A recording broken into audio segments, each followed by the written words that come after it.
40 years ago, we opened our doors with one mission in mind: We'll be right back with the top 10 songs of 1983. to sell quality American-made vehicles at a fair price. You have arrived.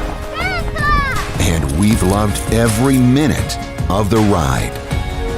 Celebrating 40 years of Two Rivers Ford.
You guys are up in 3, 2, 1, go.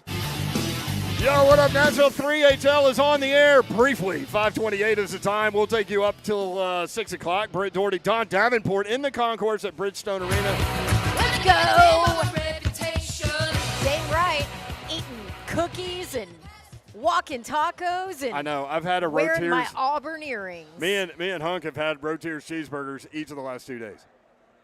And they are amazing. Well, yeah, that's a Nashville staple. That's a Nashville OG. I didn't even know they had a booth until yesterday. I was like, I just thought this freestanding restaurant on Elliston Place just died like so many other Nashville great things. And no, they're right here, cooking right in front of you. Yummy.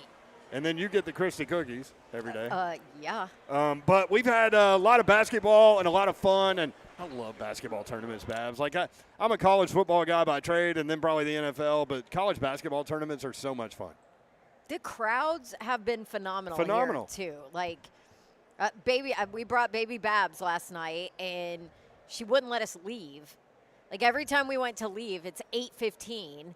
I'm like, we got to go. She has to go to bed. Her bedtime was 45 minutes ago, and every time we go to leave, basketball. So she liked it. She loved it. I love that. So crowds were awesome yesterday, Yep. because tickets were so cheap. That it gave shocked me. everybody a chance to come in. I was joking about the crowds that were going to be last night because the teams were so bad. But was we did say full. because the teams are bad, they'll probably be competitive games and they'll be fun, and they were. Yeah. But the crowd was great. And we were just talking to Scott Ramsey with the National Sports Council and, of course, the Music City Bowl. But and we told him, like, man, your crew does an amazing job with this event. And Yeah. they've done it so often now that it's like clockwork to them. And not They're that there on aren't it. problems, but they know how to take care of them. And it's really a fun event. So if you get a chance to get down here tomorrow, Saturday, Sunday, make sure you do it. Even if you're not a basketball fan, it's so much fun to watch all of the fan bases kind of conglomerate on one event. Yes, it is. And some pretty darn good basketball. A Yep. nice day for Tennessee today. Yeah, we'll get to Tennessee. Let's start with the first game today. Number 9 seed Mississippi State, number 8 seed Florida. I said yesterday I like Mississippi State in this one. And I also like Mississippi State to give Alabama a hard time tomorrow. I went ahead and said that yesterday just because they don't – like Alabama matches up well against everybody because they're one of the best teams in the country. But there are a few teams – in terms of style that give them trouble. And Mississippi State is one of those teams with that physical presence down low. Bama won the last game against Mississippi State by 3 points. So I think that'll be a really competitive game tomorrow. Well, and here's the deal with Yep. Mississippi State, too, because I went back and watched their post-game interviews on the SEC Network set. They're rolling, man. They've got confidence. Yeah. Things are hitting right. Like, they're in a good place to step in and give Alabama some trouble. And, yeah, Mississippi State's one of those teams that started slowly and then kind of got it going. So, yeah, that'll be a fun game tomorrow. Deshaun Davis with the game winner with 12 seconds left. It was an overtime game, so it was a really exciting game to start the day with. Florida missed a 3 at the buzzer. So Mississippi State, again, will play tomorrow at noon against Alabama. 69-68 winner. And then the Tennessee game against Ole Miss. So Tennessee a little disjointed in the first half, trying to establish a flow. Hit a couple of threes late in the first half to take a 6-point lead there, and then lock it down on defense. There had to have been a speech at halftime by Rick Barnes about playing defense because with 2 minutes left in the game, Ole Miss had 19 second-half points. Tennessee just choked them out. But that's what Tennessee does. That's what they do when they play well. That's what they do when yes. they win. And they didn't play consistently well on offense today, but they played well enough. Right, and this is my takeaway. Well, first of all, our guy Ron Slay on the SEC Network set, Yes. and yesterday on our show Boy, he said, looks great today too. yes, he said Josiah Jordan-James. That's the guy that has to step in. That's going to have a great game for them. And sure enough, defense solid again, and Josiah Jordan-James certainly did exactly what Slay thought he was going to do. Had Great big shots in big moments. And so when Tennessee separated the score at the beginning of the second half, it was the chokeout defense, and it was Josiah Jordan-James hitting a couple of threes, hitting a mid-range jumper. He ends with 20 points and 7 rebounds and was the deciding factor. Vescovy, 15 points and 6 boards. And what I learned by watching Tennessee live today about where they are with Zagai Ziegler is they cannot play basketball without Vescovy on the floor. Right. They cannot do it.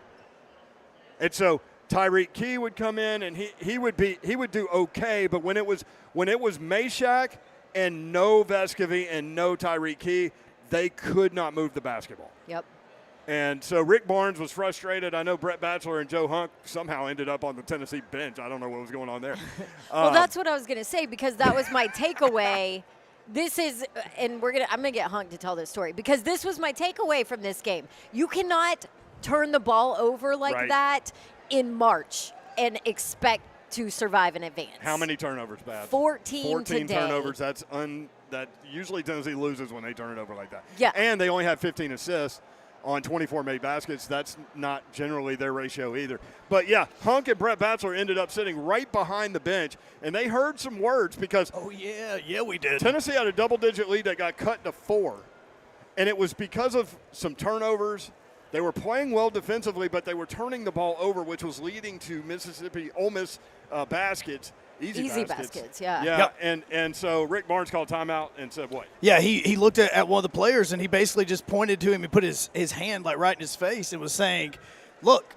It was Kamwa. It was Kamwa, yeah. He took him out and said, look, those 2 turnovers that you just made, that's why you're out of the ball game. And then a few minutes later, after play had started back, he then looked back down the bench at the very end and pointed at him and said, those 4 points by Ole Miss is on you, because you turned the ball over, and that's the reason why they're on this run. I mean, he's not wrong. No, Not wrong.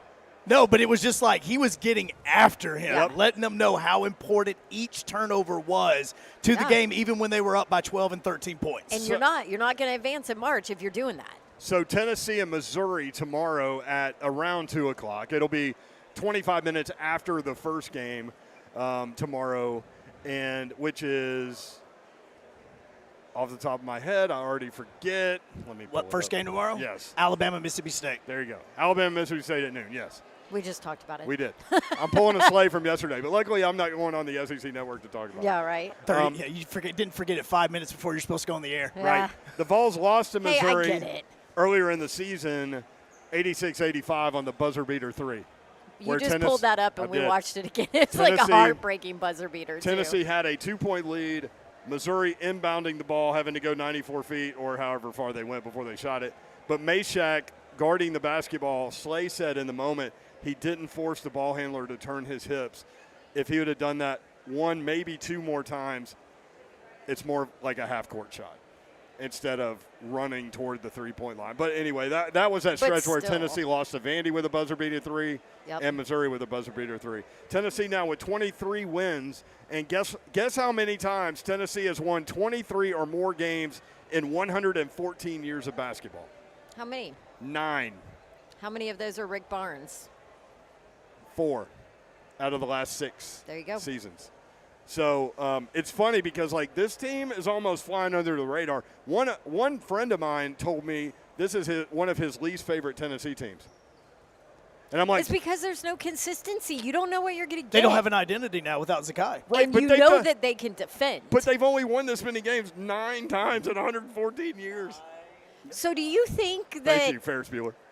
you think that they're Rudy. underrated? You think that they're No, I just think they're People are maybe they're looking underappreciated.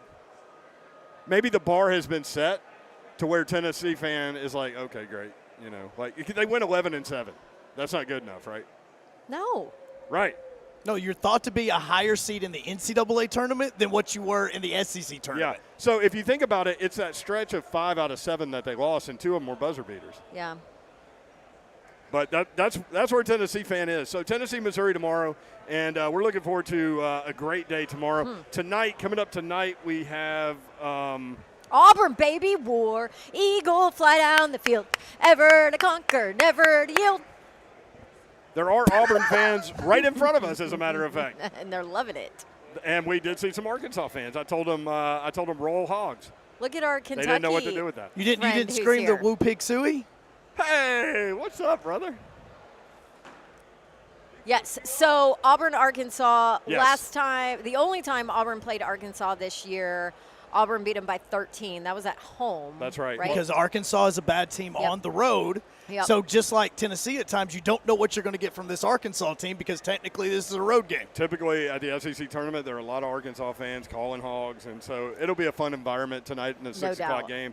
about to tip off here in about 20 minutes. Arkansas and Auburn. Arkansas favored by 3. Then you've got LSU and Vandy, which is an interesting matchup tonight because coming into last night. So okay, we'll even include last night. So LSU has won 2 basketball games in its last 19. One of them was against Vanderbilt. So the other side of that is Vanderbilt has only lost 1 time in its last 9 games, and that was to LSU. And Vanderbilt's favored by 4.5 tonight. Despite Liam Robbins not being in the lineup, they did beat Mississippi State without him too. So and every win for Vanderbilt is important with them still being one of the second group of 4 out of the tournament. Right. So I'm looking forward. Right, because Mississippi State's in. Tonight. Mississippi State should be in. They're right at the back end of it. After today. After today, then I don't know that a Florida win gets you like solidified necessarily, but I feel like it does. Oh, they beat Alabama, then. Oh, they're definitely. Okay, to bar the door. They're in. They're in. More 3HL. When we come back, we've got some NFL news. We've got some Bud Dupree news. When can he be released? We've got compensatory picks. Did the Titans get any? Stay tuned. 3HL live in the concourse at Bridgestone Arena, presented by Spring Hill Heating and Cooling, springhillac.com. Don, you got 2 Rivers in 25 seconds.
Slay is on the SEC Network set.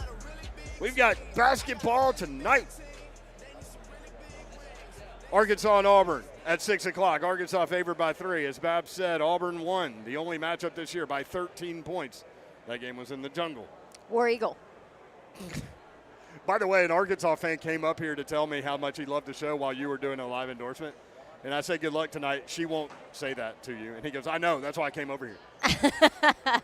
But you were doing a live endorsement. So Look at all these cute Auburn Tigers around. Aw. unexpected Oakland A's hat. Maybe the A's will move here. Right, Hunk? Maybe that's why. Look at you.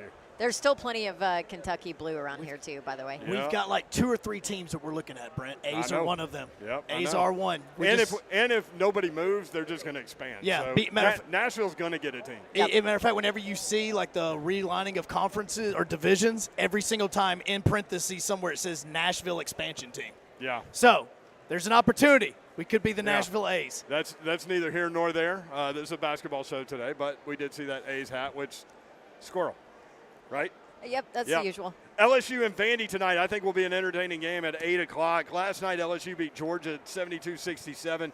KJ Williams, you need to watch that dude play basketball. 18 points and 8 rebounds. Again, LSU, the only team to beat Vanderbilt in the last 9 games, and did win last night. So they had lost 17 out of 18, but got the dub against Georgia. And last night, Ole Miss beat South Carolina. It doesn't matter anymore because Ole Miss lost to Tennessee. Their season is done, and they will hire Chris Beard when they figure out politically correct-wise when it's okay to announce that. Is my guess. For some people, it will never be okay. Right? And for some Ole Miss fans, I actually talked to an Ole Miss person. Most fans don't care. They just like, okay. Yesterday. Can we win? Yeah, and that's where this is what I was told. The Ole Miss fan base is all freaking in, and that's a word for word, on Chris Beard. So there you go. On the court, he's a a really heck good of a coach. coach. Yeah, Yes. a really good coach. Yeah. After party sponsor. After party is coming up following us. So more of us after us. That's usually how it works around No here. after party. Well, it normally would be. We go back to the SEC Oh, we go tournament. back to the basketball. But we just need want to say, read if the it sponsor? was coming up, we would want you to know about Awaken 180. Weight loss, fast yet sustainable weight loss without medications, fasting, or going to the gym, because we all know that Ron Slay does not go to the gym. Reserve your Awaken 180 at home consultation today. This is a smoothly run machine, my friend. Clearly. I mean, by we're the way, on it. Slave looks amazing. He does. Like, he is looking sharp walking around here. And he does, and the Lost a fact that he ton of also weight. does not have a suit that fits him, Yeah, it's too big now. because everything's too big. Everything's too big. Like, he'll get a new suit, and then, like, a week later, it's too big. It's like kids with shoes. That's true. the And those suits are not cheap. No, it's the incredibly shrinking sleigh. The incredible shrinking sleigh. Huh. Yeah. Honey, I shrunk That the should be sleigh. a segment. I don't know. If he were here, he'd be like, what the hell are y'all talking about? No, he'd be Come on. laughing.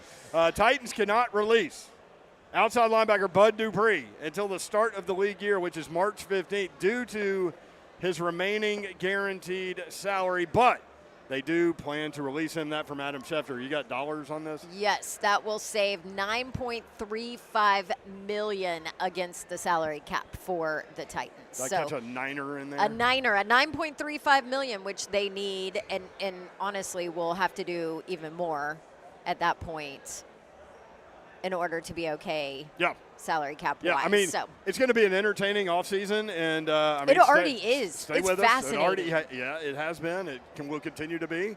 What do you do with Derrick Henry's salary What do you contract? Do you draft? trade him? What do you do with Tannehill's contract? Yep. Are there free agents out there that you're interested in? Because there's a lot of Yep. holes to fill. Tannehill now. What's the philosophy of this Titans team going to turn into? What does Right. Rand Carthon want to do? Does Mike Vrabel want to change their mentality offensively? Like, I dream about all of these off-season storylines of the Titans every It's going night. to be fun. There's different stories every day. So, Tannehill, by the way, now 15th highest paid quarterback. So, Which is about where he should be. yeah, I mean, even you might be even getting him out of value there, but you probably still need to restructure that to solidify some more salary cap space, and you can do that with him. Compensatory picks came out today, and these are picks awarded because players lost the previous offseason. But Titans did not get any. So Wah, wah, there's wah. that. The San Who had the Francisco most? 49ers have secured 3 third-round picks. 3 third-round compensatory picks. So these are picks at the end of the round, right? But they get 3 of them. Huh. Let's see. New And England. there's a reason for that. Is because of all of the Rooney Rule deals. Oh, yes, that's It's factored all in too. I because of the forgot about Rooney that. Rule. Yes, that's right. the So Titans Rand helped Carthon going to the Titans actually helped before. Yep. Yeah, okay. Arizona got a third-round pick. Washington, Cleveland, Kansas City got a third-round pick. New England, the only fourth-round pick. And then there's a slew of 5th, 6th, and 7th, not including the Titans. So that's kind of your compensatory pick update. Here Hey, on there's 3HL. a weird Texans story out there. Oh, hit that real quick. Yeah. So the Texans actually lost a 5th-round draft pick and $175,000 in salary cap space because Does this have something to do with Deshaun Watson? Deshaun Watson still messing them up there in Houston. Yes, so apparently or allegedly, reportedly, they helped him out. I mean, what's that? How do you say it? They gave him a place to go Work out. They paid work for it. out. They Yeah. paid They for paid a for him to place work for him out. to go Yep. work Yeah. out during COVID when you were not allowed to because their facility was They paid for his off membership. limits. Yeah. How about the They world? lost a 5th-round pick for that. How about the world-famous Kai Ramsey walking by a minute ago? There you go. Tonight, Arkansas, Auburn. You can catch it right here on 104.5 The Zone, followed by LSU, Vanderbilt. Tennessee plays Missouri tomorrow at 2 o'clock, and Mississippi State and Alabama at noon. For Ron Slay, there's Babs. I'm Brent Doherty. Good night. God bless. War Eagle, baby! See ya.